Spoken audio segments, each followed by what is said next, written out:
They told me not to talk about that winter. Said it was better left buried with the snow and the silence. But silence don't bury a thing.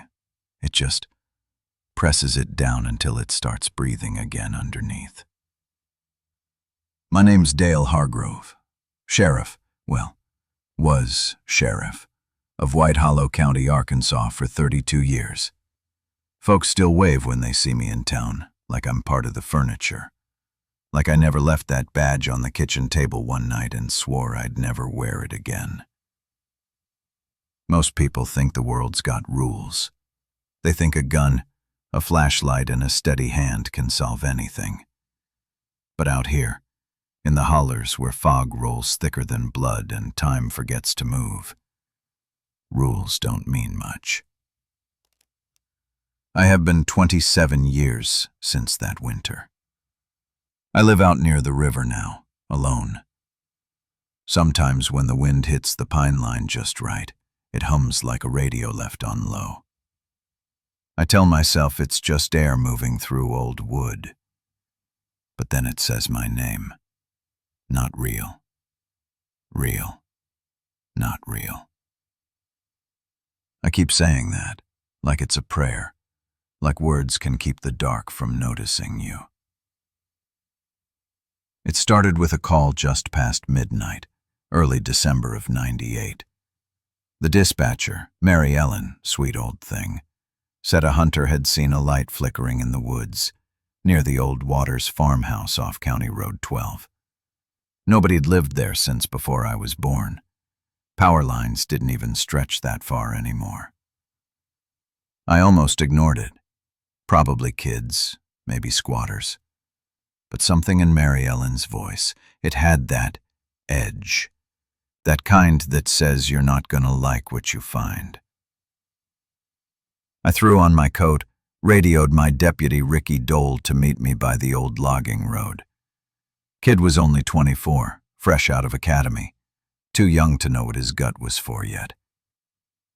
Smith was so thick that night, it looked alive. My headlights just folded into it and disappeared.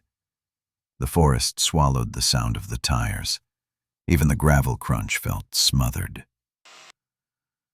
"You sure you want to check this out, Sheriff?" Ricky asked. "You hear a call, you answer it," I said. That's the last time I sounded sure of anything. When we reached the property, the world went quiet. The frogs stopped, the crickets, even the wind. You don't notice silence until it hits you in the chest like that, thick, heavy, like the air's listening. The farmhouse stood crooked under the moonlight, shingles missing, windows blacked out with grime. Looked like it was sinking into the earth. I told Ricky to keep the cruiser running. "If the lights go out," I said, "you honk twice." My flashlight beam cut through the fog and caught the porch. One rocking chair, swaying just enough to be wrong. The wood creaked like breath. And then 3 slow knocks from inside.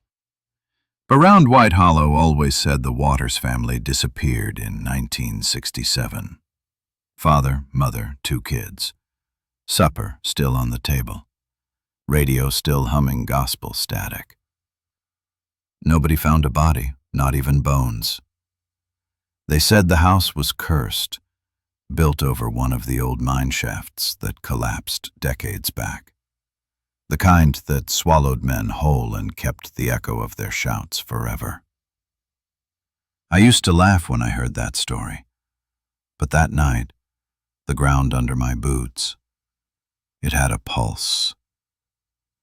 I should have called for backup, should have marked the place and gone home. But that badge makes you think you can reason with anything, even the dark. So I went inside. The front door groaned open. The smell hit first. Damp rot, mold, and something sweet, like coffee left too long on a burner. The floorboards flexed under me. My flashlight passed over the living room. Dust, cobwebs, Framed family photos half faded. Clock on the wall. Stopped at 11:57. I remember that number like it branded itself into me. Then my light caught the kitchen. Table set. 2 plates. And a cup. Coffee. Fresh. Steam rising. I remember thinking, how? No power, no stove, no people. Just steam curling in the dark like a ghost trying to remember its shape. "White Hollow Sheriff's Department," I called out. "Anyone here?" Then nothing. Not a sound. But then the static in my radio popped. My radio still infitted with the living room, clear as my own voice. "Dale." I froze. My beam swung up the staircase, shadows like ribs stretching across the wall. For a second, the mirror on the landing caught the light, and I swear, God help me, I saw someone behind me. Not a shape, a reflection of a man that wasn't there. He was smiling. Not real. Real. Not real. My breath went shallow. The air turned heavy, like breathing through syrup. Somewhere above me, a floorboard creaked, slow and deliberate. I backed up toward the door, heart slamming in my ears, and that's when I noticed the footprints. Muddy, bare feet, leading from the back hallway to the living room, and stopping right in front of me. My radio hissed again. The same voice, soft now like it was right behind me. "We kept it warm for you." I bolted. Don't remember running, don't remember opening the door. 1 second I was inside. The next I was in the road, bent over, lungs burning, flashlight shaking in my hand. The fog had thinned, moon bleeding through. The house looked smaller from outside, like it was watching me leave. Ricky leaned out the cruiser window, pale as snow. "Sheriff," he said, "who's the girl in the window?" My head snapped up. Nothing, just curtains, still as stone. I told myself it was exhaustion, trick of the light, old house creaking. That's what I wrote in the report, trespassing call. No activity found. But that's not what happened. That night, when I laid down, I could still hear that whisper, crawling through the static of the radio I'd unplugged hours ago. "Dale." Unleashed the dial, but it wouldn't stop, just kept humming under my breath, like it had learned the rhythm of my heart. Sometimes I think it never left that night at all. Maybe I did. Maybe part of me's still standing in that house, listening. Not real. Real. Not real. Low and outside window. Misleading static hum returns, low and slow like breathing. Ricky didn't say much after that. Neither did I. We sat in the cruiser for a while, just listening to the idling engine and the sound of our own breathing. I remember watching the rearview mirror. The house looked small in it, farther away than it really was, but the light in the top window still burned faint, like a match refusing to die. "Would see that too, right?" Ricky whispered. "Don't talk about it," I said. "Don't give it shape." We drove back to town in silence, headlights cutting through fog that seemed to follow us like a shadow. The road wound tight through the trees, and every time we turned I half expected to see that house again, just standing there in the woods, closer than it should have been. By the time we reached the county line, the radio fizzled back to life. Dispatch came through, voice thin and distant like she was speaking through water. "All clear, Sheriff. You're off route by 10 miles. 10 miles. I checked the odometer twice. We hadn't turned once. The next morning I told myself it was exhaustion. I'd been on double shifts all week. Holiday drunks, hunters trespassing, the usual small-town nonsense. But the air in the office felt heavy that day. Cold, though the heater buzzed nonstop. Ricky kept fidgeting at his desk, rubbing his temples like he had a migraine. Every time the radio popped, he jumped. "You heard it too," I said finally. "Heard what?" "Stiffness." He didn't answer right away. Then he said something that stuck with me. "I don't think it was coming from the radio, Sheriff. It was closer." I said. I looked over and he was pale, eyes rimmed red. The kind of tired that seeps into bone. We tried to move on, but that night something strange started happening. Calls started coming in from the northern ridge near the tree line. Locals said they saw lights, lanterns moving slow between the trees, stopping every few yards like someone searching for something. I sent a couple deputies to check it out. They came back saying they didn't see a thing, but when I asked for their dashcam footage, it was blank. Not corrupted, just empty, like the road never existed. I filed another report. Unsubstantiated activity. That's what you write when you've got no proof but too much to ignore. Ricky didn't come in the next day, said he was sick. I told him to rest. Truth is, I didn't want him near that house again. By the weekend, I couldn't let it go. The human brain hates unfinished things. It'll chew on them till there's nothing left but static. So, I drove back out to the property. Alone.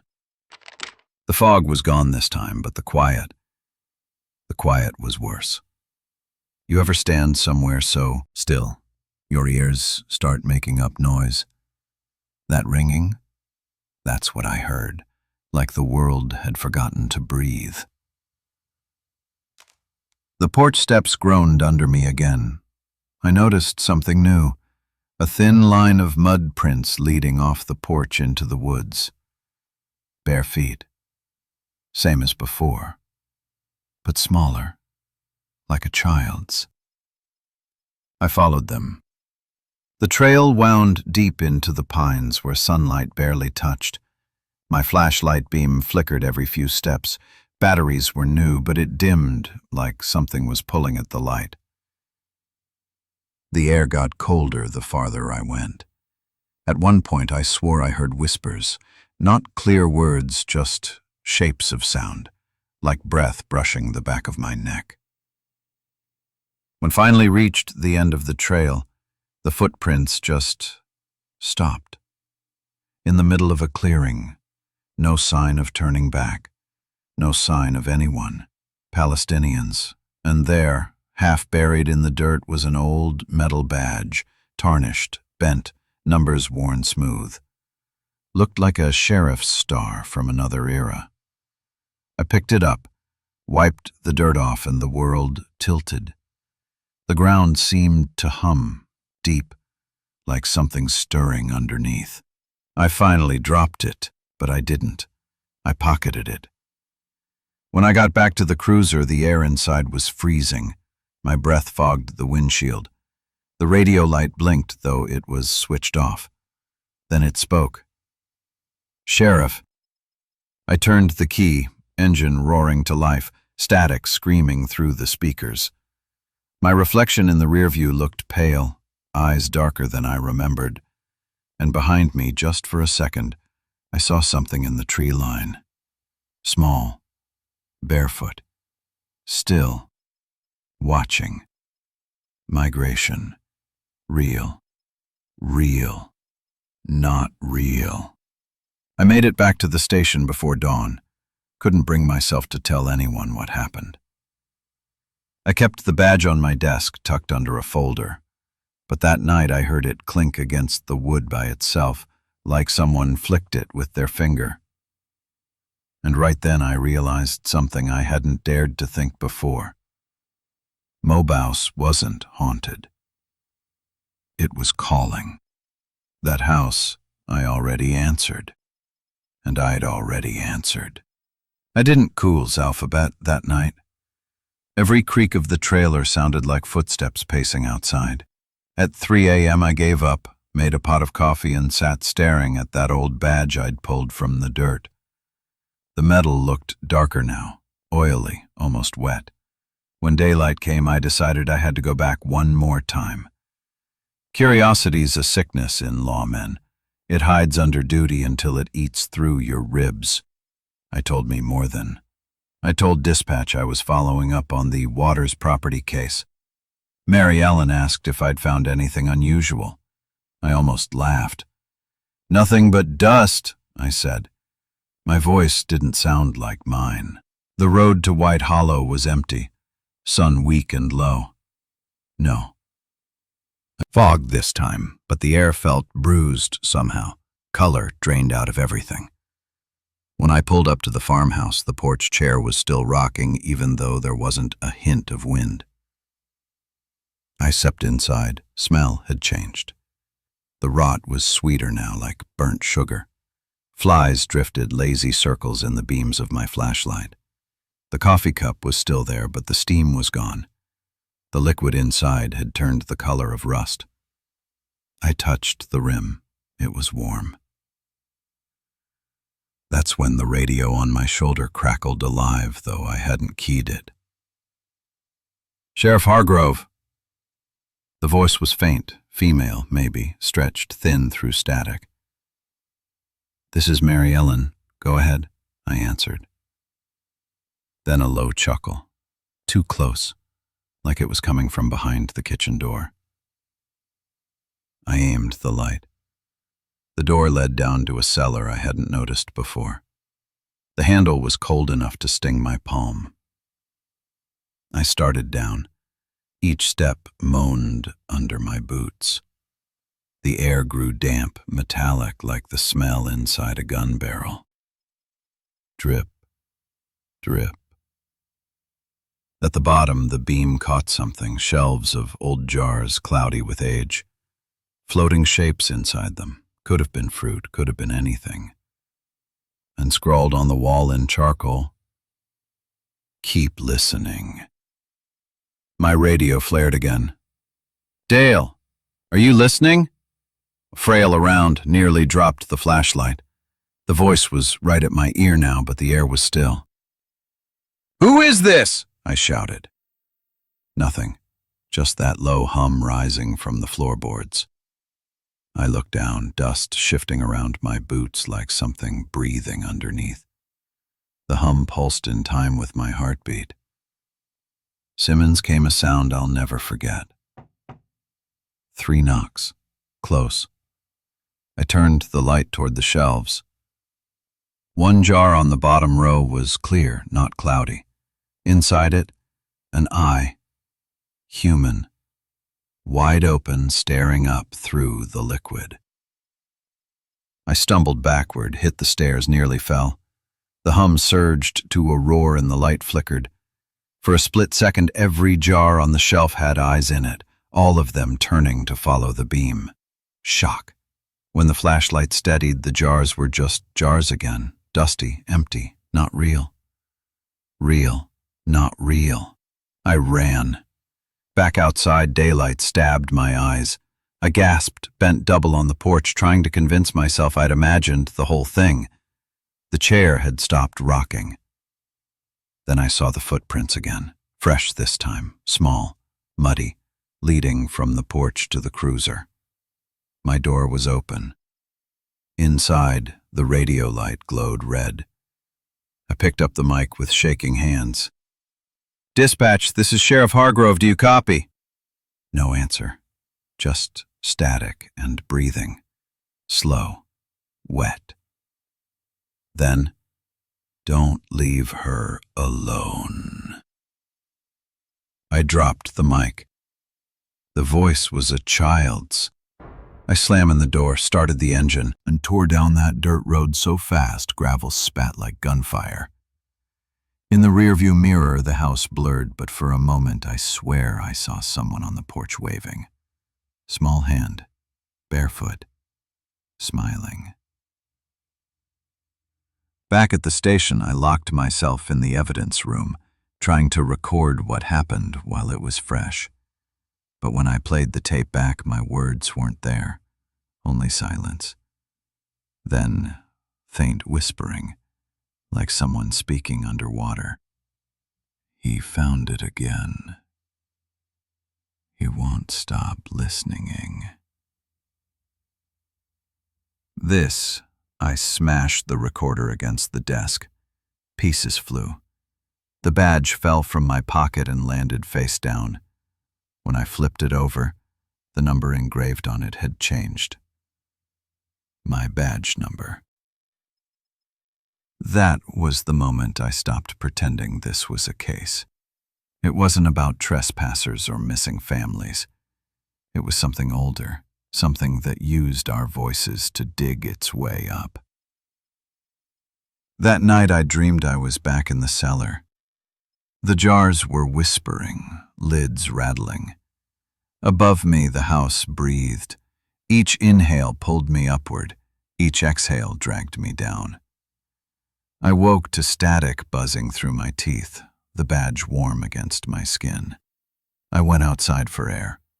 The sky was clear, stars sharp as nails. And from the direction of White Hollow I saw it, a faint orange glow threading between the trees, swaying like a lantern. Not real. Real. Not real. I watched it until it vanished behind the ridge, and when the wind shifted, I heard the child's voice again carried across miles. We're still listening. I woke to stop live. I spent the next pretending life was normal. Filed papers, answered calls, nodded through small talk at the diner. Folks around town kept saying the woods felt off. Deer weren't crossing the roads anymore. Dogs wouldn't go outside after dark. Every time someone mentioned White Hollow, I felt that old badge burn hot in my pocket, like it wanted to answer for me. By the fourth night I gave in. I needed to understand what I'd brought back. The county archives were kept in the basement of the courthouse, in a room that smelled of mildew and old secrets. I dug through boxes until I found a thin folder marked Waters Family, 1967. Inside, 2 photos, 1 report, and a small reel of audio tape. The report said the family vanished after supper. No forced entry, no bodies, no leads. But the officer's name on the signature line caught my eye. Simmons Martin Hargrove. My grandfather. Shalmy started there for a long time just staring at that name. He died when I was 6. Never spoke much, just sat on the porch humming to himself, eyes always on the tree line. It hit me then, he'd been here before, in that same house. I found an old tape player on a shelf, dusted it off and threaded the reel.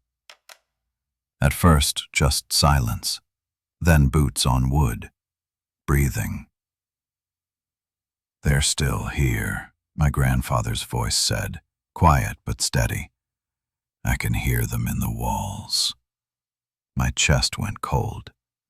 He continued, Fascism. If anyone finds this, don't listen too long. It remembers voices. Shields. A sudden crash, the sound of breaking glass, and a whisper close to the microphone. You shouldn't have come back, Martin. The tape cut to static. I sat there, heart hammering. My bloodline had already tangled with this thing once. Maybe more than once. Back at the station, I pulled the old floor plans for the Waters property. Behind the kitchen there was supposed to be a root cellar, but the drawings showed something else. A tunnel running deeper under the foundation, sealed off during the 1930s. A collapsed mine shaft. That's when I remembered what the locals used to say, how the ground beneath White Hollow sang when the wind was right. Maybe it wasn't the wind at all. I poured myself another coffee, hands shaking too bad to hold the cup steady. Ricky came in just before dawn. He looked worse than I'd ever seen him, eyes sunken, lips cracked. He smelled like damp earth. "You went back there, didn't you?" I asked. "I had to see," he muttered. "I followed the light." I asked what he found, but he wouldn't answer, just sat there humming something under his breath. It was the same melody my grandfather used to hum on the porch. I said. By noon, Ricky was gone. The rest of the day blurred. The hum in my office never stopped. I could hear it under every sound, the phone, the heater, even my heartbeat. Finally, around 9 p.m., I drove back out to White Hollow. The road was darker than before, moonless. My headlights barely touched the trees. The moment I turned onto the dirt lane, the radio burst alive, screaming white noise loud enough to shake the dashboard. I smacked it off, but the sound didn't stop. It came from the forest itself. Voices folded inside the static, dozens of them, layered like echoes underwater. My name slipped between them again and again. "Dale, Dale, listen." Pass harder on the gas. The house appeared through the trees, lit from within by that same faint orange glow. I sparked halfway up the drive, couldn't bring myself any closer. From here I could see the porch and, God help me, someone standing there. A man in uniform. My uniform. He lifted his hand, waving me forward just once before stepping back into the shadows. I sat frozen until the light in the house blinked out. Everything went black. That's when I heard the laughter again, soft, circling the car, like a ring of invisible children playing in the dirt. I drove away, without thinking, eyes fixed on the mirror. For a mile straight the forest looked empty, until I noticed the reflection of my back seat. Someone was sitting there, small, barefoot, smiling. I didn't remember the next few miles. When I finally stopped, I was in front of my own house, door wide open, wind churning the curtains. Inside, the badge I'd left on my desk was gone. In its place lay the old reel-to-reel tape. A note pinned to it in shaky handwriting I didn't recognize. "Keep listening. For that." I stopped at one serval charged to it so much I stared at it until dawn. When the light touched the window, the words had vanished. All that remained was the tape, still warm to the touch. That morning I decided there was no turning back. I had to go deeper, to find the tunnel beneath that house and see what was humming in the dark. Because it wasn't enough to fear it anymore. I needed to understand it. And I swear as I said those words aloud, the static in my radio pulsed like it was agreeing. Not real. Real. Not real. I deaded. The roof.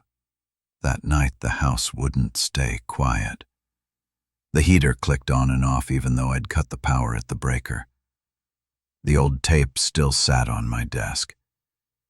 Every time I walked by it hummed faintly, like something trapped inside was waiting for me to press play. I tried sleeping on the couch with the radio off, badge locked in a drawer, lights on full. Didn't matter. The hum found me anyway.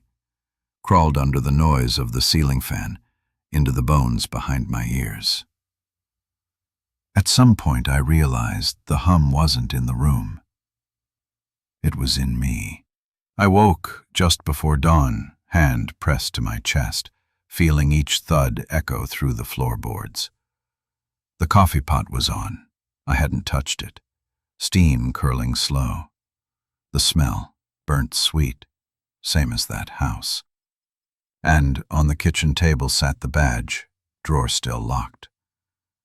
I drove straight to the station, eyes burning from no sleep. Every shadow looked wrong, stretched too far, bending against the light. The clock over the front desk said 9, but the second hand wasn't moving. Ricky still hadn't returned. I played the old tape again, though I told myself I wouldn't. At first just static. Then faint words slipped through, new ones. Pensions. We're almost home. I slammed the stop button, but the reel kept spinning. Then silence. The recording whispered in my voice, "Don't leave her alone." Their phone rang, jolting me upright. When I answered, there was only breathing. Then a child's voice, soft, curious. "Are you the new sheriff now?" The line clicked dead. Missionary, listening to the dial tone dissolve into faint laughter. Hi. That evening, I decided to look for Ricky myself. Drove the back roads, checked every cabin, every ridge. The forest felt hollowed out. No birds, no wind. Just that thick pressure of silence that squeezes behind your eyes. Then the radio crackled, sharp and loud. "Stiffness 12, respond." It was Ricky's voice, calm, professional. "Ricky, where are you?" I said. "Emmons.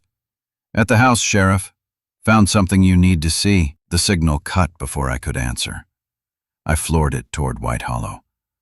By the time I reached the edge of the property, night had swallowed everything. My headlights caught the porch, and for a heartbeat I saw Ricky standing there, mud up to his knees, eyes blank. I jumped out, called his name. He smiled, slow and wrong, like he was remembering how. "You came back," he said. His voice had an echo to it, delayed by half a second, like two people speaking through one throat. I took a step forward. "We need to get you out of here." He shook his head. "Already out." Then the lights in the house flickered on, every window glowing that same orange pulse. The ground trembled underfoot. Ricky turned toward the door. "It wants you to listen now." The door opened on its own. I sighed. The air shimmered, heat without warmth. Shadows swayed across the walls like they had weight. The photographs on the mantel weren't of the Waters family anymore. They were of me, each. Pictures showed a different moment, me as a kid, me at my first day in uniform, me last week sitting at my desk. I backed away, pulse hammering. The hum grew louder, filling the air until it was almost a voice. "Keep listening." Every bulb in the house exploded at once. I stumbled outside, blinded by afterimage. When my vision cleared, Ricky was gone. Only his footprints remained, leading toward the woods and then stopping half a step from the tree line. I called for him until my throat gave out. Nothing answered, not even an echo. When I turned back toward the cruiser, I saw something that froze me cold. My reflection in the window wasn't matching my movement. It blinked slower, smiled wider.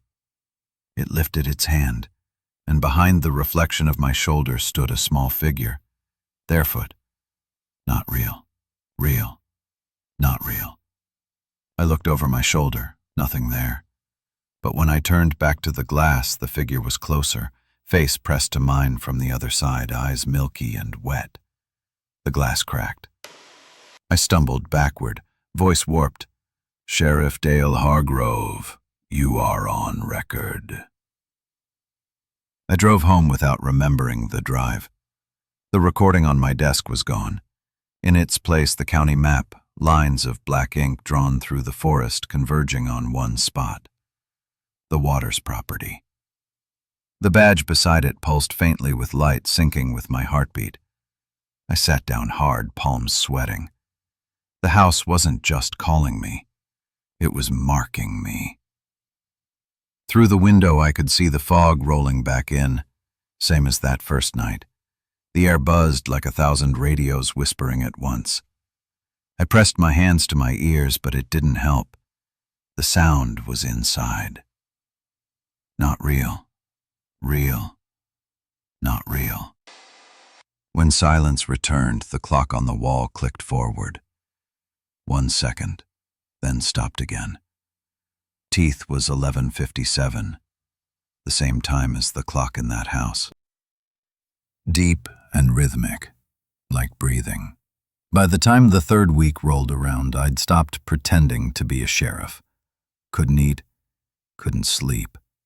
I left the radio off, the badge sealed in a drawer wrapped in a dishcloth. But every night, around the same hour, that hum started seeping through the walls again. I tried moving rooms. Didn't matter. It followed, like it had learned the layout of the house better than I had. Then, night, the one that broke everything, I woke to someone knocking at the door. 3 taps, same rhythm, always 3. I grabbed the revolver out of habit, flicked on the porch light. Nobody there, but the dirt was wet, slick with fresh prints. Bare feet, smaller than mine, leading toward the woods. Something in me snapped. I couldn't keep waiting for it to come to me. I had to face it, even if that meant I wasn't coming back. I took the flashlight, the recorder, and drove out to the Waters place one last time. The fog was thicker than ever, so heavy the beam from my headlights just folded into it. The house loomed ahead, every board soaked dark with dew. The front door stood open like it had been waiting. Inside, the air had changed again, no smell of rot now. It was sterile, clean, wrong, like a hospital room with something hiding behind the walls. The mirrors were new, at least they looked new, hung where pictures used to be. My reflection stared back pale and thin, but in each mirror my expression was slightly off. One smiling faintly, another frowning, another whispering, though no sound came. I walked through them like a corridor of versions of myself. Every mirror I passed flickered, the hum rose, joined by faint whispers bleeding through the plaster. Consenting. Keep listening. You brought the badge back. We needed a name. Rinsed the kitchen. The coffee cup sat on the table again, half full, steam rising. I leaned close. The liquid inside rippled like it was breathing. "Where's Ricky?" I said. The room answered with a sigh that wasn't mine. The cellar door stood wide open. I descended, flashlight trembling. The air thickened with each step. When I hit the bottom, I saw what the floor plans had tried to warn me about. There was a hole in the far wall, a circular opening lined with splintered wood and rusted metal, a shaft leading down into the dark. The hum came from there, deep and constant, almost mechanical. Something flickered at the edge of the beam. A figure crouched near the entrance. Ricky, his back to me. "Deputy!" He didn't move. When I touched his shoulder, his head turned slow, too slow, like a puppet dragged through water. His eyes were blank, and his mouth hung open. "We finished listening," he said. "Now it's your turn." The walls began to shake. Dust fell like snow. The jars I'd seen before trembled, lids rattling. A low moan came from the shaft. No wind, just sound, thick and alive. I pulled Ricky backward, but his body was cold and heavy.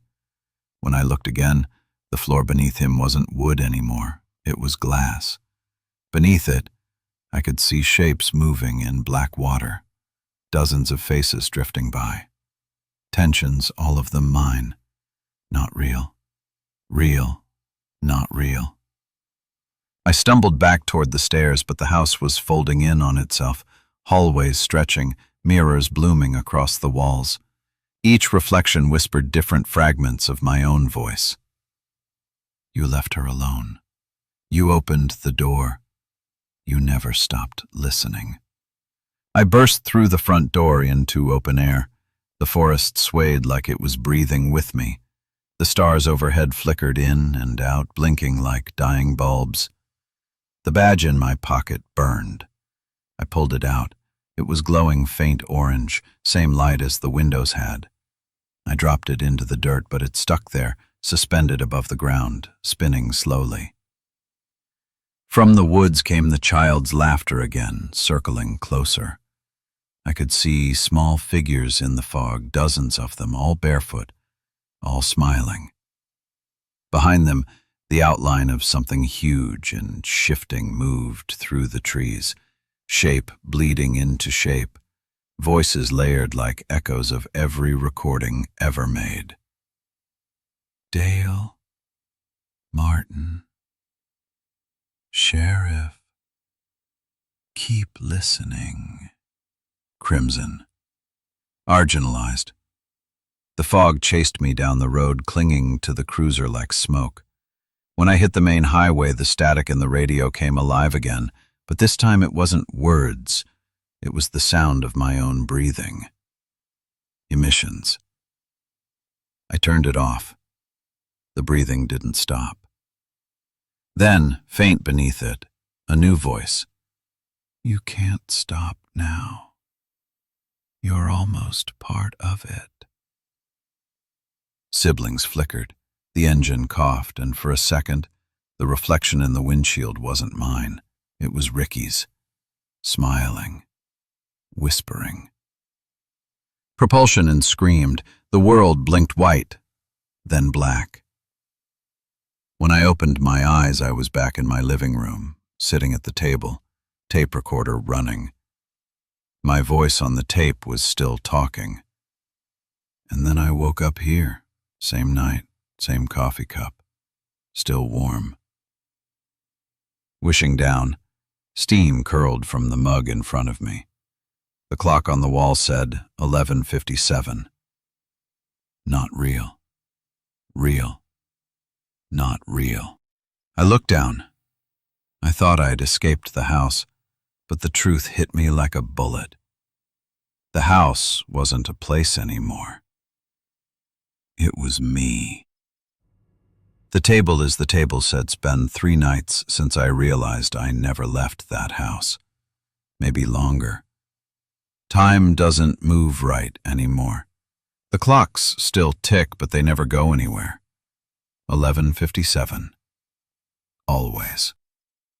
I tried to drive out of White Hollow County, followed the highway until sunrise. But no matter how far I went, the same mile markers kept repeating. Same billboard with the faded picture of the diner. Same crow sitting on the fence post, watching. When I finally stopped, my cruiser was parked in front of the Waters farmhouse again. The key was still in the ignition. That's when I stopped trying to run. I got out, walked straight up to the porch and whispered into the open doorway. What do you want from me? The answer came from everywhere at once. You already gave it. Inside, the air felt alive, pulsing with slow, steady rhythm. The mirrors on the walls rippled like water. In each reflection, I saw a different version of myself. One screaming, one whispering, one standing completely still. They were all saying the same words over and over. Not real, real, not real. The repetition built until it was no longer a chant, but a sound like thunder trapped in a jar. My knees buckled, the floor beneath me shivered and turned translucent again, revealing that dark water below. The same black mirror I'd seen in the cellar. And beneath it, faces. So many faces. My father, My grandfather. Ricky. Transmissions had calm, mouths open, whispering silently, bubbles rising from their lips. I screamed, but no sound came out. The hum swallowed it. Every breath I took echoed back at me half a second late, like the air itself was repeating me. Then I heard footsteps above, heavy boots moving in perfect rhythm with my heartbeat. I turned toward the staircase. At the top stood me, not the reflection this time, a full, solid shape. My own body, pale and hollow-eyed, holding the badge in one hand. "You left it behind," he said, his voice layered, two tones speaking through one mouth. "It belongs to the house now." He stepped down, each board groaning as though the wood remembered him. "You tried to stop listening. You can't. None of us could." I backed away, but there was nowhere to go. Behind me, the cellar door yawned open. The hum roared, 100 voices blending into one. "Keep listening." I ran for the front door, but when I opened it, it wasn't the forest outside anymore. It was the office. My office at the station. The light buzzing overhead, the same clock frozen at 11:57, the same coffee cup steaming on the desk. Ricky sat at the table, uniform spotless, face blank. "Sheriff," he said, "you're late for briefing." He slid a file across the desk. I opened it. Inside were photos, black and white, decades old. My grandfather, the Waters family, me, all of us standing on the porch of this same house. I whispered, "What is this?" Ricky smiled, a slow, breaking smile. "Evidence." The sound of static flooded the room. Lunnet cleared, only the badge lay on the desk spinning slowly. I picked it up. It felt heavier now, dense, like it was filled with something alive.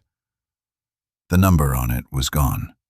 In its place, a small engraving of the clock face, hands frozen at 11:57. I don't know why, but I put it on. The moment the metal touched my chest, the house breathed in. The mirrors went dark. The hum stopped. For the first time in weeks, silence. I thought it was over. Then the whispers started again, faint at first, curling around my ears like wind through reeds. "Good. Now record." The floor beneath me dissolved. I was falling, swallowed by the darkness that felt thick and cold. The badge burned against my skin. When I hit bottom, I was standing in the cellar again, but it was endless now, stretching in every direction. Shelves upon shelves of jars, and in every one, a face I knew. The deputies, the hunters, the missing children. Each jar glowed faintly, pulsing like a heartbeat. And above them, a single speaker hung from the ceiling, whispering through static. "Every voice has to be kept." A figure stepped out of the dark, the same shadow I'd seen that first night in the mirror. It looked almost human now, but its edges flickered, as if it couldn't hold a single shape.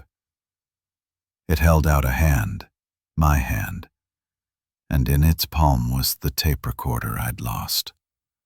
"You're the next story," it said. "Finish it." I took the recorder. My thumb pressed play on its own. My voice came out. Not from the device. From the walls, the air, the ground. "My name's Dale Hargrove, Sheriff of White Hollow County. This is my confession." The sound looped. The voice on the recording started telling everything from the beginning. The fog, the coffee cup, the voice in the radio. I tried to stop it, but the harder I screamed, the louder it got. Not real. Real. Not real.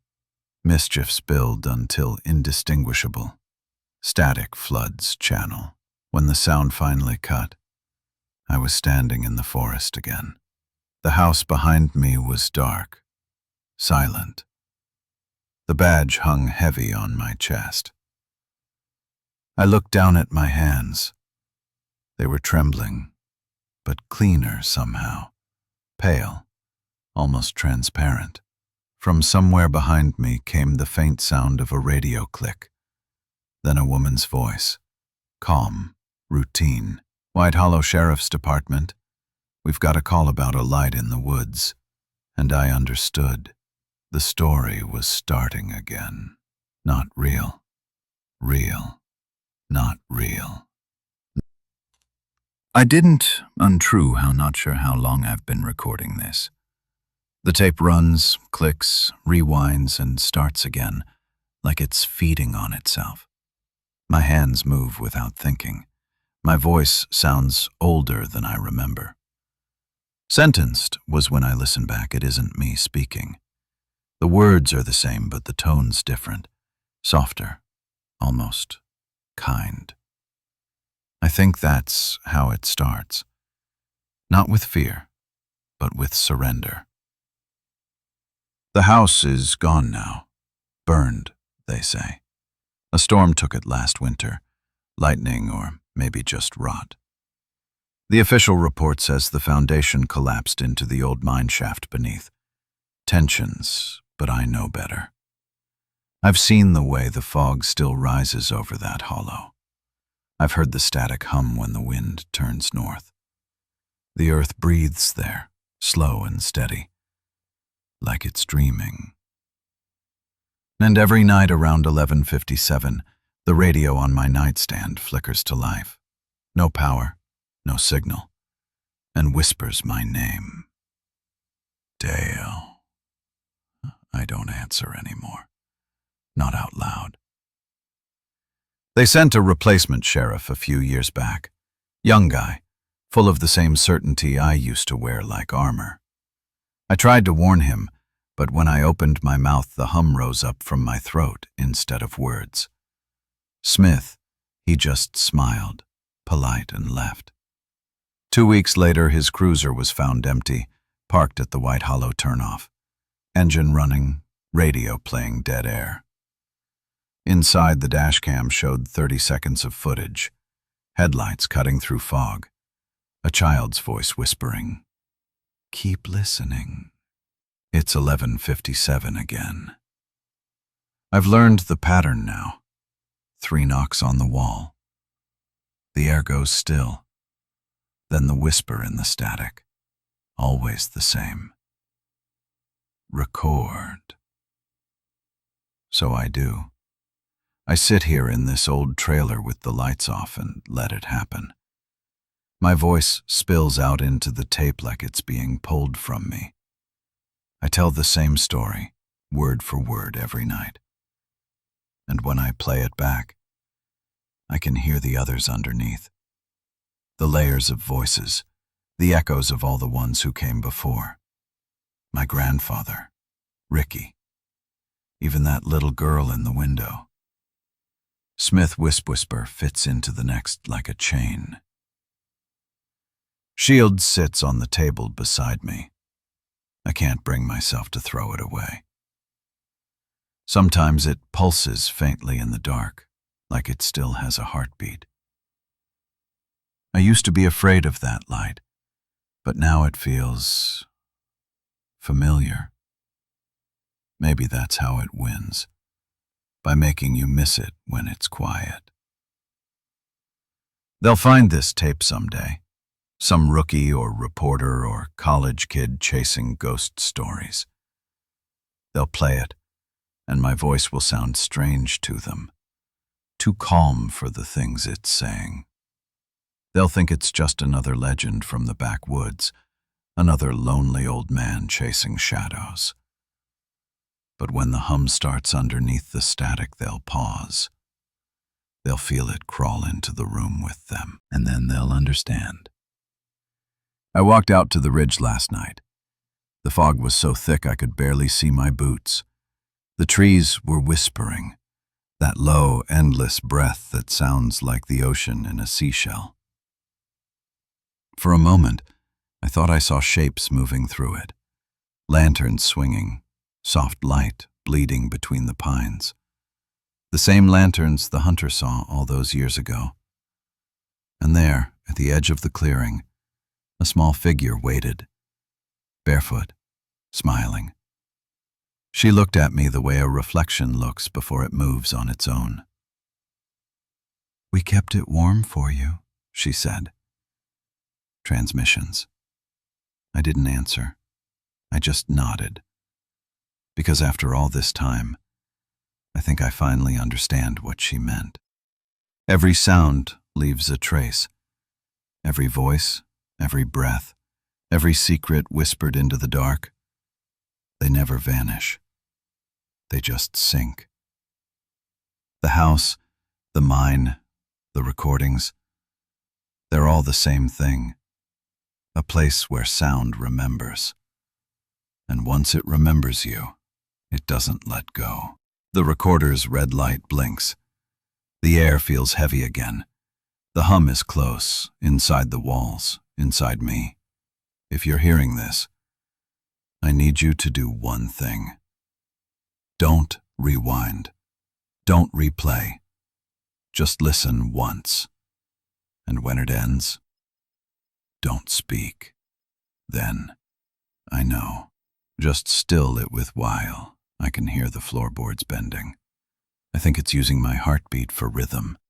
If you're hearing this, it already knows you.